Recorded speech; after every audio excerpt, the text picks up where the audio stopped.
So the PG era is seemingly over under Triple H having now full creative control. Since Vince stepped down, Triple H got the role that we all knew he was going to get at some point anyway. But it's still a shock. Still a shock that he's got the role it feels like soon, even though Vince is 77 or something? But I, for one, am actually very optimistic and actually a little bit excited at the chance to actually become a full-time wrestling fan again. So over the last 10 or 12 years-ish, I've somewhat dipped in and out of the wrestling product as a whole, and I edge closer just to watching, the main pay-per-views like the Royal Rumble, WrestleMania, maybe even SummerSlam, because they can be quite fun to watch. But without knowing the weekly storylines, it can be tough to actually be invested in the matches and the wrestlers themselves. And for me, it might as well just be like the default wrestlers in the games, a green shorts versus a red shorts guy. And I don't know about the wrestlers themselves or the current storyline, so I don't really care about the outcome. What got me into wrestling, however, when I was younger, was the beloved Attitude Era. Now, I think a lot of people are the same as well. That's what drew them in. And while a lot of the things that happened in the Attitude Era couldn't be aired today, and I'm not suggesting that with Triple H's new role that it comes back to the 90s anyway, I'm more interested in the wrestlers having slightly more creative control over the promos, a little bit more freedom, and perhaps we even get treated to a little bit more of an aggressive style in the matches themselves to appeal to a more adult audience. It's very easy for me to look back at the Attitude Era with the rose-tinted glasses on and as if all the ideas and storylines worked, because some of them certainly didn't, and a lot of them just got swept right under the carpet. Yeah.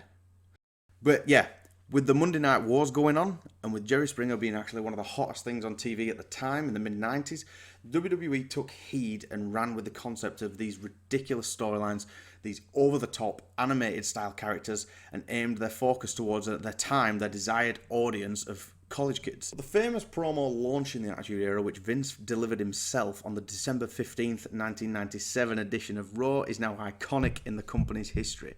It included lines like, "We think that you, the audience, are tired of having your intelligence insulted," and tired of the same old simplistic theory of good guy versus bad guy. Now, I, for one, would love to see a Hunter Hearst Helmsley 2022 updated version of a similar promo, ushering in a new era to really make it feel like there is definitely a change on the horizon. There's something in the water to drive home the fact that we're really going to be seeing a change in these weekly shows, and I don't just mean an extra curse word in every other promo or a few more swings with the inevitable cane that they use in every single Extreme Rules match. Oof. Like many others, the Attitude Era for me will never actually be topped, because it's what brought me in as a fan. It's actually what created this childhood obsession that I had. As a kid, I was tuning in every single week. I wanted to know where the storylines were going. I wanted to know where my favourite stars were going. What were going to happen with the mid-carders. The matches themselves in the Attitude Era on Raw were typically very, very short, but at the time you've got to remember that it was the Monday Night Wars. Everyone wanted to fight for their own little slot on TV, so it did feel like everyone was squeezed into an already tight can for a 2-hour slot. But be this as it may, almost everyone had a relevant storyline that made me want to tune in the following week just to see what happens in the next chapter.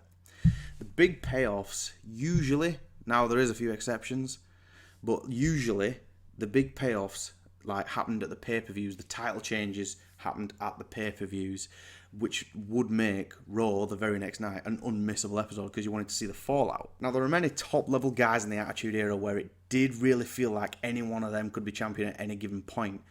But the main driver of success in the WWE was the classic Stone Cold Steve Austin versus Vince McMahon. You had an unapologetic redneck employee versus the corporate boss. Even I could feel like I could relate to this as I was, 8 or 9 years old, sat cross-legged, eating Cocoa Pops in front of the TV. I felt the hatred of Vince McMahon. I'd never worked a day in my life at that point. But this drew people in for a long time. And the story actually dragged out over a number of years, which involved other stars in the rivalry, such as Kane and The Undertaker, Shane McMahon, Dude Love, DX, and a few years down the line, we even got to see Steve and Vince become besties. Some parts of the modern era I do enjoy when I actually tune in. Now, when I say modern era, this is very personal to me. I'm talking from around about 2010 to the present day. Like, going back a few years, I thought the Nexus was a great angle. The Authority storyline had me tuning in more regular because you need a good bad guy. And of course, the Authority storyline actually brought us the way overdue debut of Sting in the WWE, which we was actually treated to a decent match with him and Triple H, in my opinion, one of the most recently very underrated WrestleManias, if we're forgetting about Triple H's entrance. There are a few moments that shine brightly, but the product overall just didn't really appeal to me as much anymore. I'm quite literally a mark by tuning in and complaining it's nowhere near as good as what it was when I very first watched wrestling, but I'm still tuning in. One of the factors for this for me was the rise of John Cena. Now, I know it's typical to speak of this, but I mean, obviously every era has their top workers, but I just got bored of tuning in to see Super Cena perform the same 5 moves of doom and win again, and again. And if they were stuck for a main event, it were as if that they'd just throw him in a random tag match that meant nothing, just to have him win, just to have that hometown feel, just to have everyone see their hero win and be victorious. Now, this is nothing against Cena as a person. I think he's one of the best workers that they've had. But man, I was glad to see Brock Lesnar dominate him to win the title. And I think this is his first initiation of the first tour around. It felt fresh as we'd never seen this version of John Cena in what was basically a squash match at SummerSlam. Brock had a decent run as a part-time champion, and it indulged me once again, because if you didn't see him every week, whenever Brock appeared, it was must-see TV. You had to tune in just to see what Brock was up to, because he was just such a destructive force. But the hero and the fan favourite, the guy, the fruity pebble that kids look up to, got decimated with relative ease. And I was just keen to see what they'd do with the storyline as it grew from there. Now, I'm aware that WWE can't please every fan, and they shouldn't be doing. They shouldn't be aiming to do that, because you can't do that with a product like they have.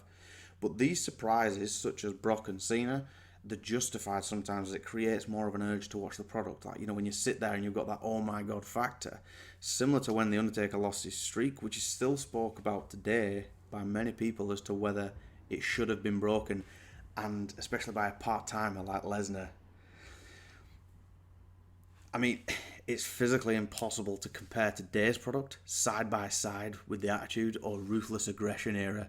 As, the world's changing, things, you can't do certain things, or you can do certain things right now.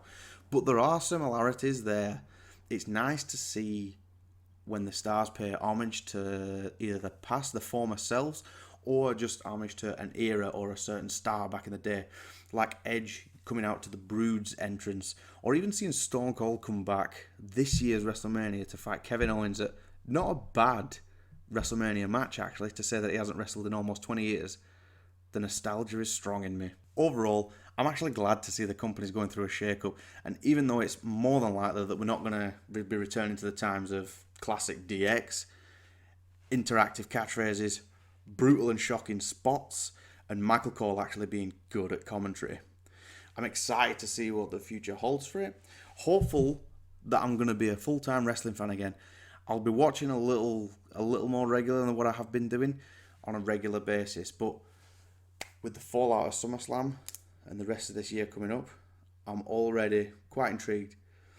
Thanks everyone for watching. If you can like, comment and subscribe, it really does help us out.